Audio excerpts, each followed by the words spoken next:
thank you for the invitation to participate in this really interesting meeting. I'm not a clinician, I'm a developmental biologist, but I've had the help of a lot of clinicians I've collaborated with over the years, and we've actually also have pursued some clinical studies that I will show you, but it's really through the work with my collaborators. So as you know, heterotaxy is a birth defect that involves disturbance of left-right patterning. And what I want to show here is that the heart is the most left-right asymmetric structure in your body. And that left-right asymmetry is absolutely critical for oxygenation of blood. So when you have disturbance of left-right patterning, such as with heterotaxy, you end up with very complex congenital disease that will give you high morbidity mortality. And so with this in mind then, I'm going to make my comments regarding ciliopathy focused on heterotaxy and congenital disease associated with that disturbance of laterality. So as you know, patients with heterotaxy suffer very high morbidity mortality, disproportionately higher than you might expect. And this is known to be associated with more respiratory complications. And that was a puzzle for a while, but now we understand that this reflects the requirement of motile cilia, both for airway clearance as well as for left-right patterning. And just by way of very brief overview, cilium is a highly conserved microtubule-based organelle. It is organized around 9 microtubule doublets that protrudes from the cell surface in a ciliary axoneme. And it can be motile or non-motile. In a motile cilia, you also have a central pair with radial spokes and motor dyneins around the periphery that connects all of the microtubule doublets together, and that it's involved in powering the flexing of that cilia, which provides motility. So cilia is very broadly expressed. Primary cilia are found in almost every cell in the body that's not actively dividing.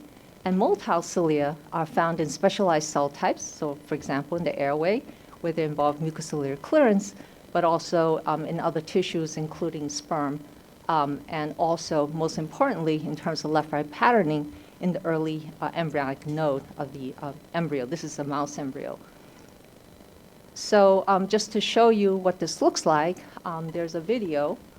So this is a scanning EM that shows the embryonic node. This is a video microscopy showing the rotary movement of this whole field of cells at the node. And this is just a single, zooming in a single cilia. And you can see it's got this rotary motion. This is found, this small group of cells, about 50 to 100, is found at the distal tip of the 8.5-day mouse embryo. And so that motility is important for setting up left-right patterning. I should just go back quickly to also mention that in addition to the motile cilia in this node, there are also cilia at the edge of the node that are not motile, primary cilia, that's very important in transducing signal that comes from, sorry about that, that comes from the embryonic node, from the motile cilia, the embryonic node. And this is the work, of course, from Martina Bruckner's laboratory that show that, in fact, signaling function of that primary cilia is very important, as well as the motile cilia for breaking symmetry and setting up the left-right body axis. So motile cilia, in this case, is involved in airway clearance. On the left is the cilia. I don't know why this is acting strangely, but let me see if I can get it to play. Okay, so the human nasal epithelium actually are ciliated, as well as the rest of the airway. And also, this is supposed to be a mouse airway. Yeah, trachea, and you can see ciliary motion, the profile view. So, so when you have disturbance of cilia, you can have airway clearance defect. So what I'm going to show you here is the ciliary motion. On top is the normal wild type. On the bottom is that from a mutant with a mutation DNH5. As you heard earlier, it's one of the most common gene mutated in patients with PCD. And so on the bottom are videos playing from the airway. I don't know, is it playing? Yes, it is. It's barely moving. So it's very dyskinetic. This is profile view. This is a top-down view. And then on the right is the cilia from the embryonic node. On the top is the wild type. And on the bottom, it's the, I can't tell if it's playing or not. So on the bottom is actually from a DNH5 mutant. So you can see the pixel shifts, but the cilia are like toothpicks. They're immotile. So PCD, as you know, is a sinopulmonary disease that's associated with I don't know why this is acting up, but PCD is a sinopulmonary disease associated with mucociliary clearance defects. And it's because the airway cilia are dysfunctional, usually immotile or barely moving. And the PCD patients, as you know, can have sinus anomalies, such as in Cartaginous syndrome, where you have sinus inversus totalis, or heterotaxy, where you have randomized sinus. And it is a monogenic recessive disorder, and this should be corrected, as you heard earlier. There are more than 60 genes associated with PCD, although, as you know, 20% of them are patients actually have mutation in a single gene, DNH5. So the question, of course, arises if heterotaxy patients can have undiagnosed PCD. And so that was a question we were interested in addressing. I guess it's only letting me do it this way, that we were interested in addressing many years back when I was first looking into this problem together in collaboration with Linda Leatherberry at Children's National Medical Center. So we went about recruiting patients with congenital disease associated with heterotaxy and then examined them with 4 diagnostic criteria for PCD, including conducting nasal scrape, doing ciliary motion video microscopy to look at the airway cilia, and then measuring nasal nitric oxide, which is very low, usually in patients with PCD. And it's thought that ciliary motility somehow is some way linked to NO production. And then also cilia EM ultrastructural analysis to look for ultrastructural defects, because many of the genes that encode proteins that cause PCD, in fact, affect cilia ultrastructure and hence motility of the cilia. And then, of course, doing the genetics, doing sequencing analysis to see if we can find mutations causing PCD. And, of course, you would expect it to be either homozygous, which would be rare, but more likely compound heterozygous mutation because it is a recessive disorder. So going about with this analysis, we first started with doing video microscopy, conducting a nasal scrape using a rhino probe, and then getting the nasal epithelial tissue and doing high video microscopy, high resolution video microscopy. And so on the left is the normal I showed you earlier. On the right is a patient with heterotaxy that shows what we call a wavy motion. And then on the lower left, asynchronous. So you can see that the cilia are not beating together. And on the right, very stiff dyskinetic stroke. So that this is what the range of phenotypes that we see in heterotaxy patient with what we call ciliary dysfunction or ciliary dyskinesia. And it's very different from most patients with PCD, who generally have very little movement. It's dyskinetic and very, very stiff. So I would say the last subject that you saw is closer to what you might see in a PCD patient. We also measure nasal NO using an NO analyzer. And typically, as I said, is very low. And airway multiciliary function is somehow linked to NO production. And I don't think that that's understood, although maybe there's someone in this audience who might have better insight to that now. And so we went about measuring nasal NO in infants and young children with heterotaxy that are seen in cardiology and in cardiac surgery, and measure NO. And what we found was that the patients did indeed have low NO, many of them, not all of them, but that their NO levels were usually above the PCD cutoff value. So they're grouped into 3 age groups because PCD level rises. So infants are born with relatively low NO levels, but then that rises and reaches about adult level at 5 to 6 years of age. Sorry about that. And so this is basically looking at the newborn, then looking at the children 6 years or under, and the last one is above 6 years of age. And the PCD cutoff is shown by this dotted line. And you can see that we call variant ciliary dyskinesia A and B for severity. And you can see that the level of NO is above PCD values, but nevertheless is much lower than the normal value. And my apologies, my computer is having some problems with the trackpad. So anyway, so they do indeed have lower NO, but not PCD level low. So we see that there's a high prevalence of ciliary dysfunction. About 42% of the congenital disease heterotaxy patients have this ciliary dysfunction based on video microscopy. And what we noted is that the fraction of patients that have ciliary dysfunction was a lot higher on those individuals that have both cardiac and abdominal laterality defects compared to those that only have cardiac. So it's 52% versus 28%. And right here, I should just stop and mention how we define heterotaxy, because I know that that's really of important concern to cardiologists and cardiac surgeons. And our definition is really a developmental biologist definition. So it's probably much broader than what you would consider heterotaxy.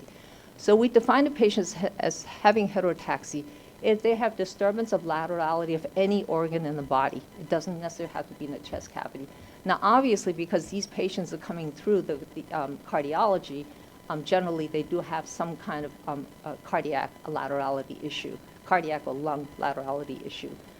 But our definition is much broader than what you might normally expect from a cardiologist standpoint.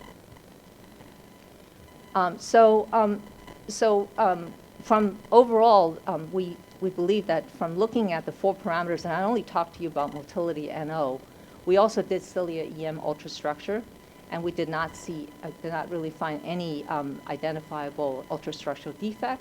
We also did sequencing. We were not able to find any patient with compound heterozygote or homozygous mutation. So they really don't conform to what you considered as the diagnostic values for classic PCD.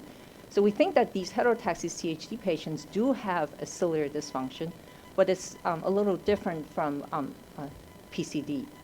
Now, one thing I do want to mention right here is that the genetics of heterotaxy, as we've already heard, is complicated. And it's likely to be, in some cases, oligogenic with modifier effects that influence phenotype. But I also want to point out that there is another level of complexity, that it is confounded by the ambiguity of phenotype-genotype correlation. So normally you expect, as a geneticist, you have a phenotype and you have a genotype. And you find the genotype by looking for the phenotype. But in fact, with heterotaxy, that's not so easy, depending on the category of gene we're talking about. So we did a large-scale mouse mutagenesis screen and recovered many mutations that cause congenital heart disease. And of course, not surprisingly, we did recover a lot of laterality mutants because, in fact, as you know, heart is the most left-right asymmetric structure in the body. So we recover over 60 different mutant lines that has congenital disease associated with left-right patterning defects. Looking through all of those different genes and mutant lines, we began to appreciate there are 2 major classes of genes that can cause laterality defect. In the class 1 laterality genes, you can have one single gene, so one single mutation can give you 3 phenotypic outcomes. You can have situs solaris, situs inversus, or heterotaxy. They all have the same genotype. And of course, you shouldn't be surprised at that because you already know PCD patients can have situs solaris, situs inversus, and heterotaxy. And so when you're thinking about the genetics and what are your controls, what are you comparing with, it's really difficult because, in fact, individuals that look completely normal could have a mutation that actually can cause heterotaxy. Now, this is seen not only with multicilia genes that we know from PCD. So many of the multicilia genes that generate these 3 phenotypes, in fact, are PCD genes. But there are also genes that encode proteins in the primary cilia, and even non-cilia genes can give you these 3 phenotypic outcomes. So I think it's, in thinking about the genetics of heterotaxy, we have to keep this in mind. The other really interesting thing that we learned from this is that you only see congenital heart defects with heterotaxy. So you can have 3 phenotypic outcomes. But the mutants have situs solaris, situs inversus usually do not have congenital heart defect. They might have a VSD or some ASC, some very mild phenotype, usually nothing at all. And so it really says that the disturbance of laterality is very central to how congenital heart defect arise in the context of heterotaxy. And then we also have another class of laterality genes that I call class 2. In this case, mutations in these genes always cause heterotaxy, 100%. So it doesn't matter which animal you look at, they all have disturbance of laterality. And of course, in these mutants, every single animal have complex congenital heart disease. And so I think that realizing that there are these different categories of laterality genes is really important in thinking about the genetics of heterotaxy, and therefore in terms of future diagnosis and working through the genetics. So there was also, I think Adam Shapiro mentioned whether there may be other birth defects associated with cilia mutations that may cause PCD and other kinds of cilia phenotypes.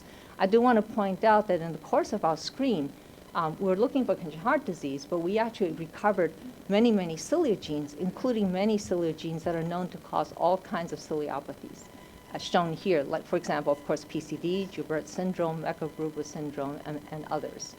And so many of these known ciliopathy genes actually, in fact, can cause congenital heart defect, as well as lateral defects, and importantly, spectrum of other birth defects. So I think we should keep in mind, I think, what Adam pointed out, that in thinking about heterotaxy patients and patients that might have some cilia involvement in their phenotype, whether in fact we should consider other possible birth defects, including actually abnormal neurodevelopment.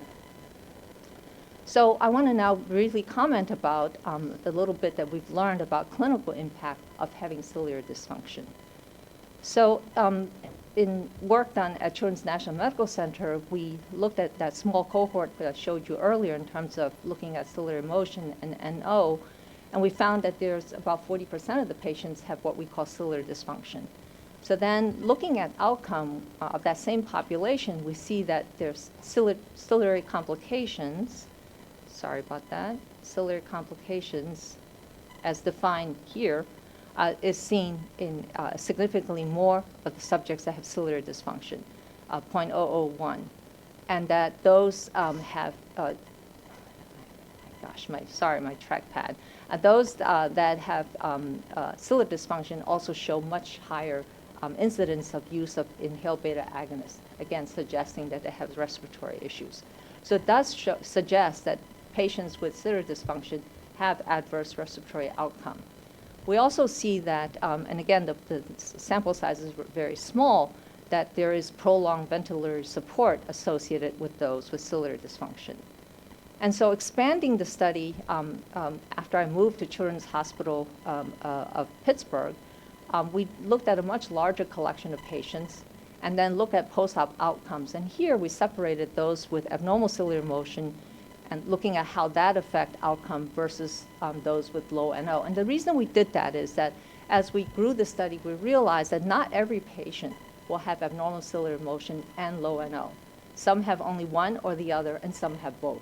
So in this analysis, we recruited congenital disease patients, and we looked at abnormal ciliary motion separately from NO. And so what we observed is that, that in fact, when you have abnormal ciliary motion, you see much higher use of positive pressure ventilation. I'm not going to touch the trackpad to move the arrow because it's going to do weird things. But you can see I put in red boxes that use of positive pressure ventilation is up when you have ciliary dysfunction, respiratory medication use, albuterol use, and also, interestingly, respiratory viral infection. I think that you probably noted that there's a lot of data now suggesting cilia as the entry point for respiratory viruses, including actually COVID. So maybe one should not be totally surprised that in fact abnormal ciliary motion indicating that there's some multicilia defect might in fact affect viral infection. So there's a higher incidence of respiratory viral infection. Looking at low NO, the only correlation that we see regarding things that are respiratory interest is respiratory bacterial infection. So interestingly, instead of viral infection, we see that bacterial infection is significantly associated. In fact, if you look at the odds ratio, it's nearly 5 times higher odds of having bacterial infection if you have low NO. The other interesting thing I put in asterisk on the left, you can see that there are various different parameters that are associated with low NO to suggest that these patients also have very poor cardiac function. And so we did a follow-up study, because we saw that there was some effect on cardiac function. We looked at how low NO affected long-term these patients, looking at patients that require heart transplant or died waiting for heart transplant. And it turns out that among single ventricle patients, we see a very significant correlation between low NO and incidence of death or requirement for heart transplant, as shown in this Kaplan-Meier curve. Proportional hazards modeling show an odds ratio nearly 3 times higher for those that have low NO in terms of requiring heart transplant or dying waiting for one. And so in this study, we recruited not just patients with single ventricle, but all congenital heart disease patients. And what this shows is that, in fact, it's the single ventricle patients with low NO that are at risk, and specifically those with systemic right ventricle. So, for example, patients with hypoplastic left heart syndrome. And so, but the other thing is we looked at various other outcomes besides transplant. You can see the only thing that's significantly associated with low NO is the need for heart transplantation. So it suggests low NO may have some value in terms of predicting long-term cardiac outcome.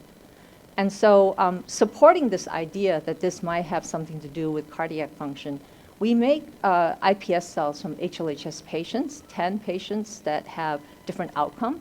6 of them survived to 4 years of age without requirement for heart transplant, and 4 that either died or require heart transplant within the first year of life. So we call the second group 2, that has the worst outcome, and the other one, group 1.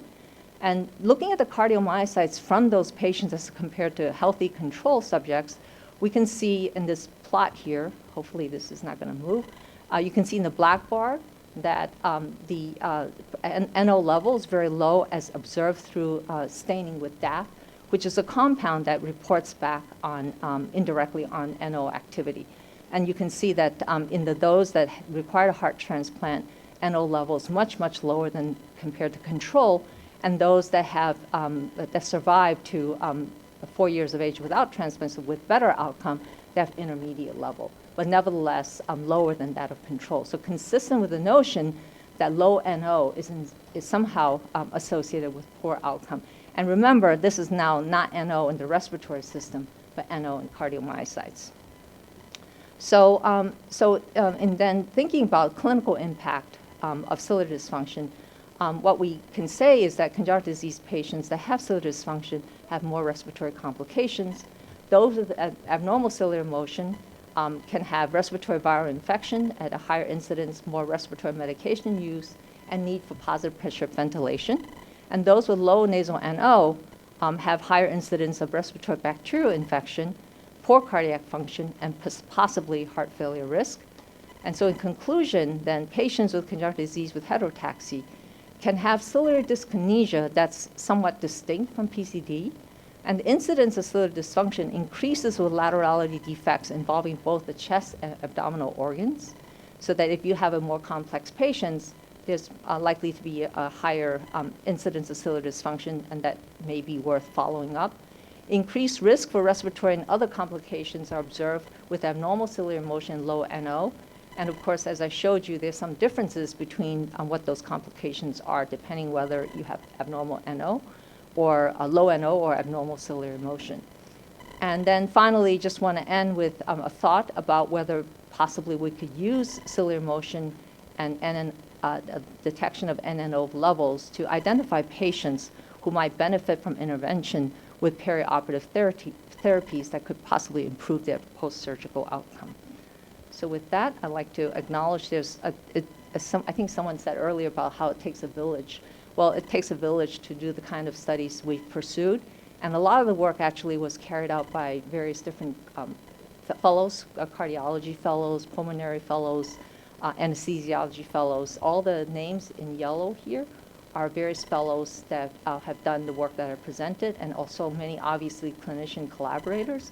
And Cindy Hsu actually is a postdoc who actually did the work on the iPS cells. So with that, I'd like to end, and I do want to acknowledge my longtime collaborators from UNC, Mike Knowles, McGee Lee, as well as, of course, Adam Shapiro, who got me started in this field many years back. Thank you very much for your attention.